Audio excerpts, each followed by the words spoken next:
going? Today, or tonight rather, we're going to be making a quick cooking Coq Au Vin. So we've already made the traditional one, where it is bone-in, skin-on chicken thighs, or I think I said you could cut up a whole chicken if you would prefer to do that.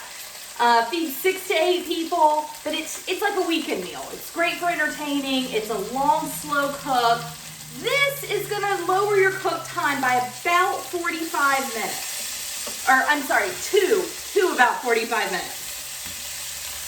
So, what I've got, like with my other quick cook chicken meals, I've got boneless, skinless chicken thighs.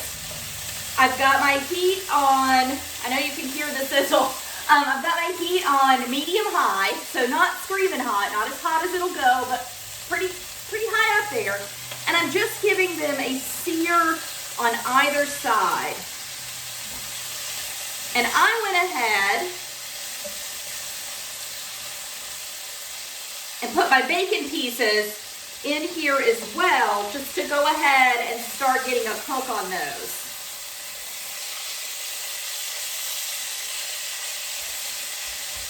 They're going to render down, release some of that fat, and season the chicken as they cook in it. Previously, with the traditional version, I had used pancetta, cooked it off, crisped it up, removed it, then put the chicken in. We're doing it all at the same time right now. We're trying to reduce that cook time. So with our boneless, skinless chicken thighs, we want to get a really nice sear on either side.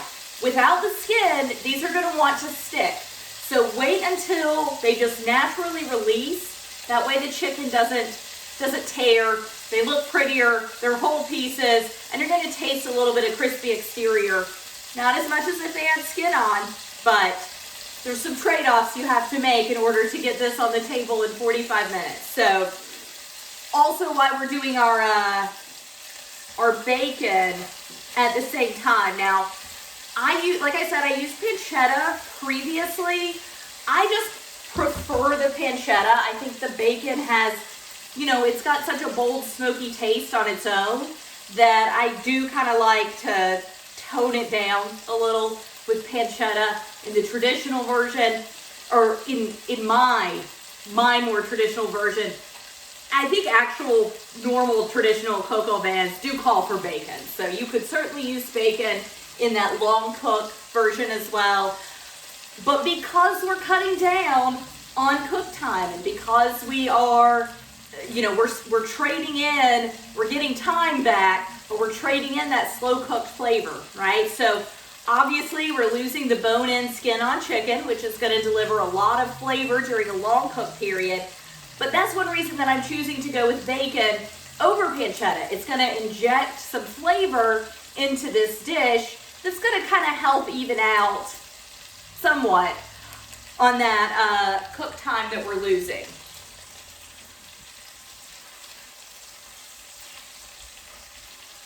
All right, so these pieces, few of them are releasing, so I'm going to go ahead and remove them. They're not cooked through yet. As with most dishes like this, you're just getting a sear on the outside. You're not really worrying about cooking them through just yet.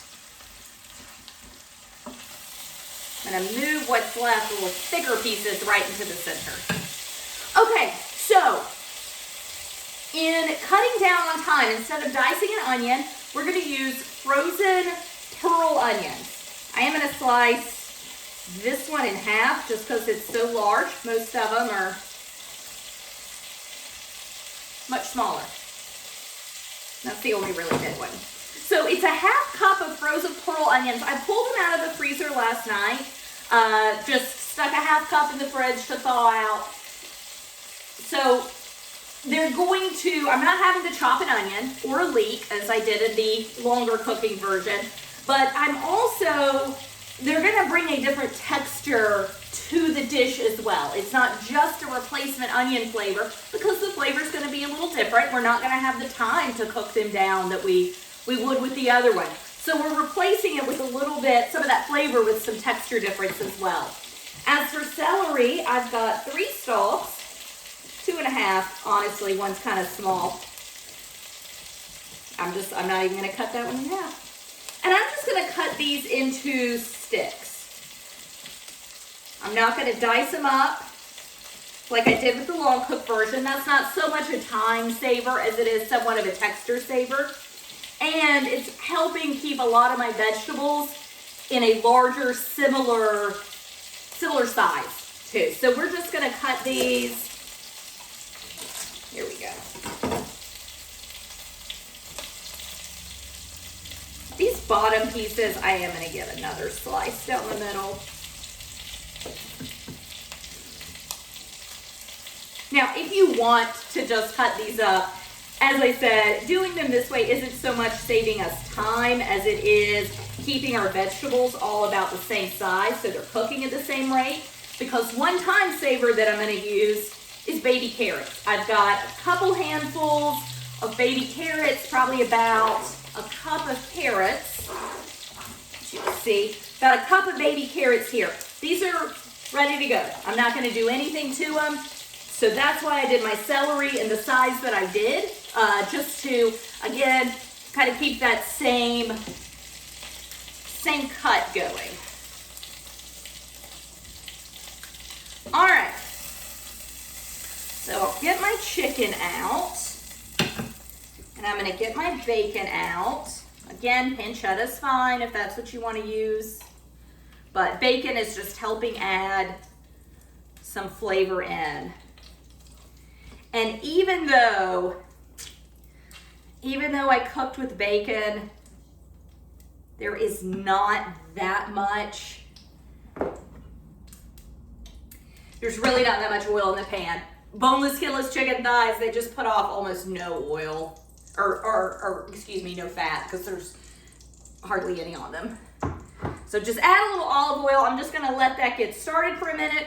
The next thing we're going to be adding is fennel. Now, this is not something that I put in the more traditional version, but like the bacon, this is going to add, it's going to add in a new flavor. I don't want to create this quick cook version that tastes like, you know, just a poor comparison to the original Coq Au Vin. So to kind of, you know, to kind of replace some of the flavor that we're missing from the original one, I want to put in new flavors and new textures. Bacon, fennel, kind of replace the way the vegetables are. Give those a toss. Now, as I said, these were frozen. You can find pearl onions in the produce section. You just have to peel them, and that is extremely time consuming, which is why I got the frozen ones. Thaw them and then really blot them very dry on some towels to help remove some of that moisture. I'm gonna throw in my celery and my carrots. I'm gonna add some salt and pepper.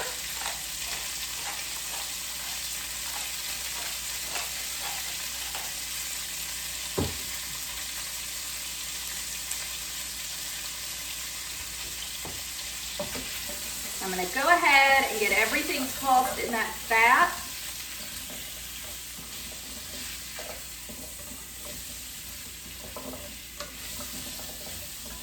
And I'm hoping to get a sear on all these vegetables. Of course, they're bigger than the ones I used in the other version, so I'm definitely not going to, they're not going to get cooked down in the same way that the other ones are. Again, we're just going for a different texture profile entirely. So I'm going to go ahead and get this fennel cut up into wedges.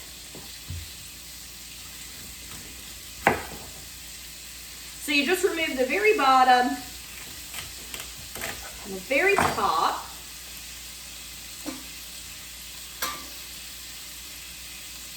And then peel off the outer layer.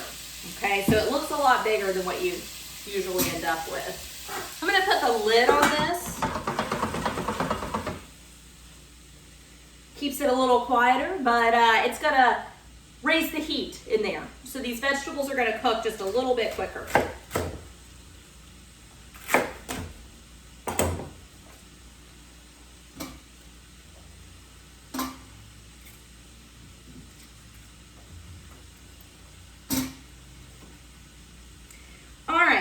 I'm gonna slice it down the middle through the core. And then once more, just to wedge them. And you're gonna have some pieces that come off. It's okay. So some of it's gonna cook down more than others, just the way fiddle is.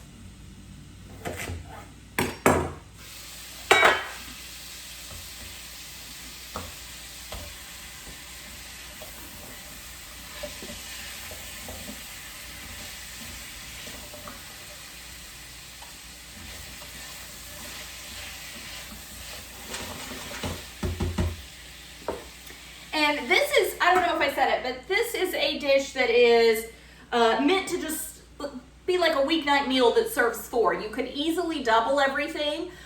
When I made my more traditional version, I only used 4 boneless skin or bone-in skin-on chicken thighs. But I made the sauce to feed 6 to 8. There's just 2 of us, so I had cut back on the portion of meat, but we didn't want to miss out on the sauce. So that's why I did that. With this recipe, this is just enough to serve 4, okay? So it's 4 boneless, skinless chicken thighs, and I'm only making enough sauce to serve 4 people. So, okay, so I am gonna add, my recipe says for 4 cloves of garlic, but these are coming off that head of garlic I've got that's just, all the cloves were pretty big, so I'm just gonna do 2. Also finishing up the head. And I am just gonna slice these up. I'm not gonna dice them or get them super fine. I'm just gonna keep them in bigger slices.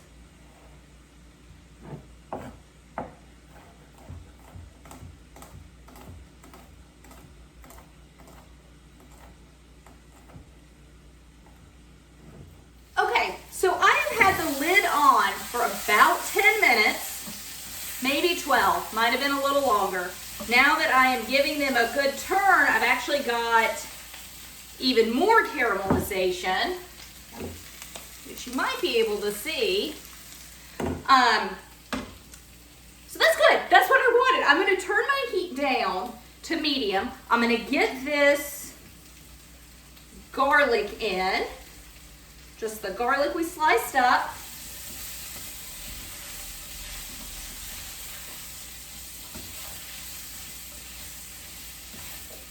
The next thing I'm going to add is a little bit of a variation on the more traditional version, on the original version I made. In that one, I used, I believe it was 8 ounces of cremini mushrooms, so baby portobellas, quartered, got a good sear on them, got, released their waters and juices and all that evaporated off. Then they get a good sear, time consuming. What's not time consuming are dried mushrooms. And I'm going to use about half a cup. I'm just going to eyeball it with my eyes, with my hands. Some of these larger pieces, these are dried porcini, so they are not cremini, so they're a little bit different. Porcini has a wonderful, bold, like meaty, rich flavor to it. So they are going to bring a lot to this dish that they're gonna bring a lot of flavor into this dish, but different flavor. So I'm gonna go ahead and get those in.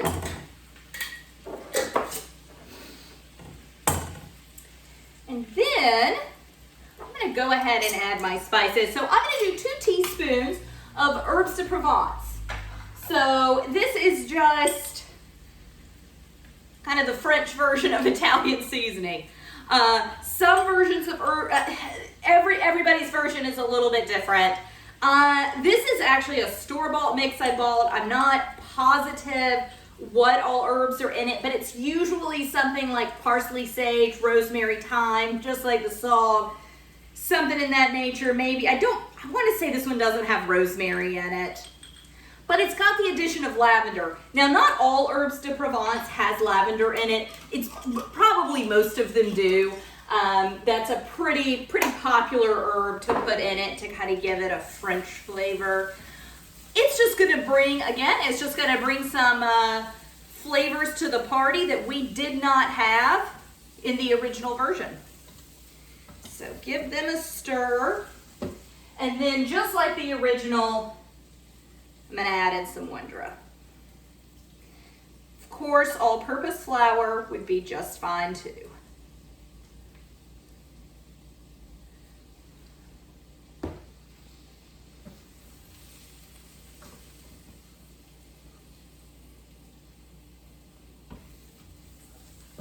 Just toss everything. Might have turned my heat a little too low, turn it up. Give everything a good toss.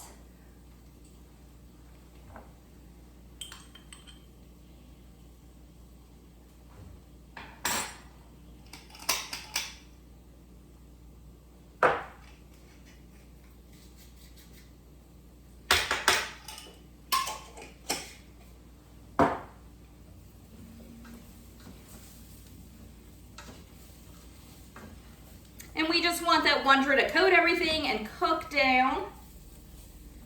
Or not cook down, but get a little cooking on it so it doesn't taste raw. That's plenty. So I'm going to use red wine, and I've gone ahead and added it into here. I've got 1.5 cups of red wine and 1/2 cup of chicken stock.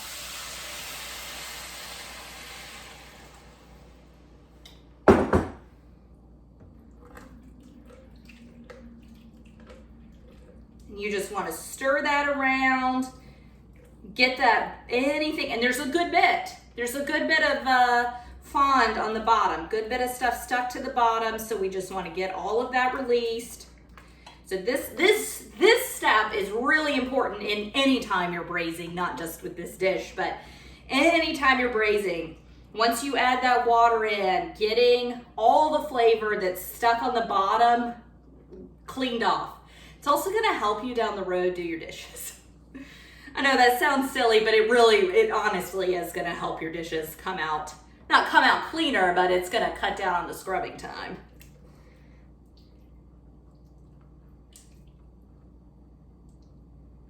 But yeah, that's just nothing but flavor on the bottom. And I can already see these dried mushrooms starting to plump up. So I'm gonna look at my recipes. With the original version, I used 2 cups wine, 1 cup stock. So I had a total of 3 cups of liquid that went in.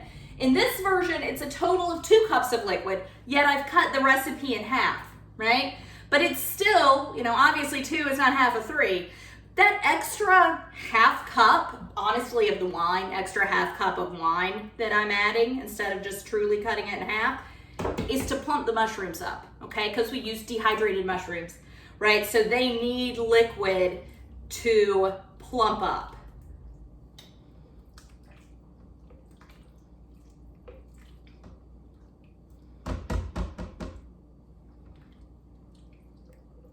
Okay, so I don't feel any more resistance on the bottom of the pan. Still smell a little bit of alcohol when I stand over it. I'm gonna add more salt and pepper. Remember, you wanna add flavors as you go. So we're gonna put our chicken back in.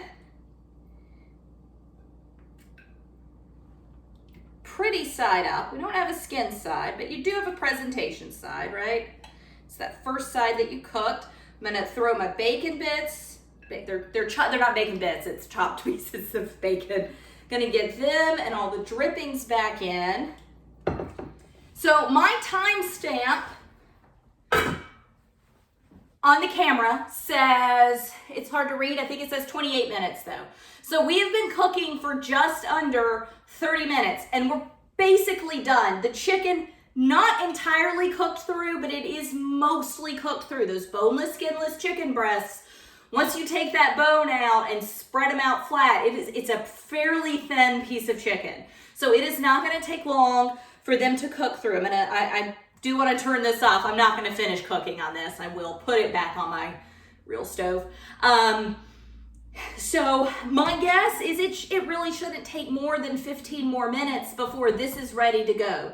A lot of times I serve this with roast potatoes. I think I'm gonna serve it with couscous tonight. I'm just kind of in the mood for some pasta, and I think the sauce would go really great over the little, little granules of couscous. So, yeah, oh, one more thing. Before I serve it, I'm gonna add about 2 minutes. About 2 minutes before I serve this, I'm gonna throw in a 1/4 cup, maybe a 1/2 cup of frozen peas, pretty much just letting them warm through. Honestly, they're gonna bring a nice bright green pop to the dish. They're gonna make it look really, really appealing. They're also gonna taste good. I do enjoy peas, but honestly, the little frozen ones, I think their visual appeal is more important than their taste. But yeah, so 45 minutes and you have a quick cooking version of Coq Au Vin on the table. I will be eating this later tonight, so that's when I'll make my couscous later, but I'll just heat it through before I serve it. This is something you could make in advance up until this point. You could make it up until this point, put it in the refrigerator, cook it off later. Although honestly, with this one, you've only got about 15 minutes left. So if you have 30 minutes, usually 45 minutes. I don't know your life, so I don't know for certain what you have. So there it is, quick cook version of Coq Au Vin. So I will show you pictures when this is done, but thank you for joining me. Bye.